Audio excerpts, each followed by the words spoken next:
Kichik ustoz. Hikoya. Ashurali Jo'rayev. Qishki ta'tilda Anvar bilan Akbarlarnikiga olis Jaloyir qishlog'idan Ozodbek mehmon bo'lib keldi. U o'zi o'qiyotgan maktabda shaxmat to'garagi borligini, to'garakda faol qatnashib, allaqachon sinfdoshlari orasida chempion bo'lganligini zavq bilan gapirib berdi.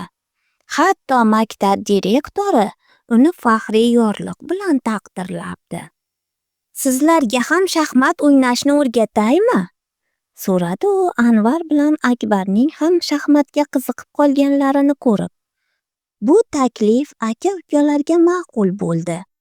Uylarida bobosiga sovg'a qilingan, lekin hali o'ynalmagan yap-yangi shaxmat bor edi.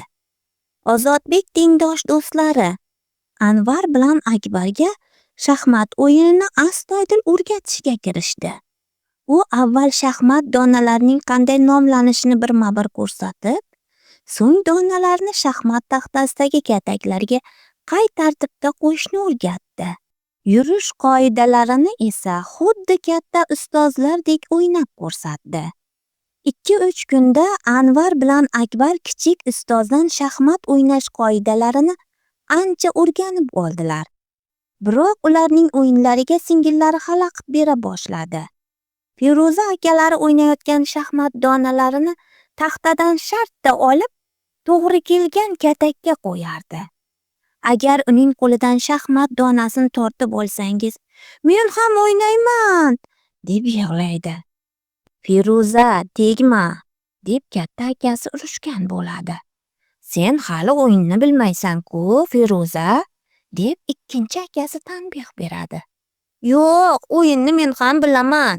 deydi qaysarlik bilan Feruza. "Akalar o'rgansin, keyin senga ham o'rgataman", dedi kichik ustoz ularni murosaga keltirmoqchi bo'lib. Feruza zing'illab borib bobosiga yoki dadasiga ulardan shikoyat qiladi. "Hozir akalar o'ynab bo'lsin, keyin ikkovimiz birga o'ynaymiz, akalarga bermaymiz", deb bobosi uni ovutadi. Keyin akalar o'rtasidagi doimiy bahs boshlanadi. "Sen noto'g'ri yurding", deydi Anvar qizishib. "O'zing ham noto'g'ri yurding", bo'sh kelmaydi Akbar. Bahs jiddiylashib janjalga yetay deganda Ozodbek aralashib, ularni yana amallab tinchlantiradi.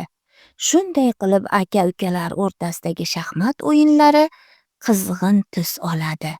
Goh aka, goh uka bir-birini mot qilib zavqlanadilar. Buni ko'rib kichik ustoz quvonadi. Bobosi xursand bo'lib, yosh shaxmatchilarni mazali shirinliklar bilan siylaydi. O'yin qizigandan qiziydi. Ta'til tugashi bilan Ozodbek qishloqqa qaytib ketdi. Farzandlarining shaxmatga mehr qo'yib, astoydil qiziqib qolganlarini sezgan ota-onasi ularni maxsus shaxmat to'garagiga berishdi. "Shaxmat o'ynashni bilasizlarmi?" deb so'radi yangi ustoz. "Ha, bilamiz", deyishdi aka-ukalar. Yangi ustoz ularga shaxmat o'ynatib ko'rdi. O'yinlaridan ko'ngli to'ldi shekilli. "Sizlarga shaxmat o'ynashni kim o'rgatgan?" deb so'radi. "Ozodbek", dedi Anvar bilan Akbar baravariga. Endi aka-ukalar shaxmat mashg'ulotlarini kanda qilmay qatnashadi. Ularning intilishlaridan ustoz xursand. Eng muhimi, akalar uyda singillariga shaxmat o'ynashni o'rgatyapti. Bundan Feruzaning quvonchi cheksiz. Uning niyati o'yinda akalarini mot qilish. Anvar bilan Akbar kelajakda Rustam Qosimjonovdek mashhur shaxmatchi bo'lishni astoydil niyat qilganlar.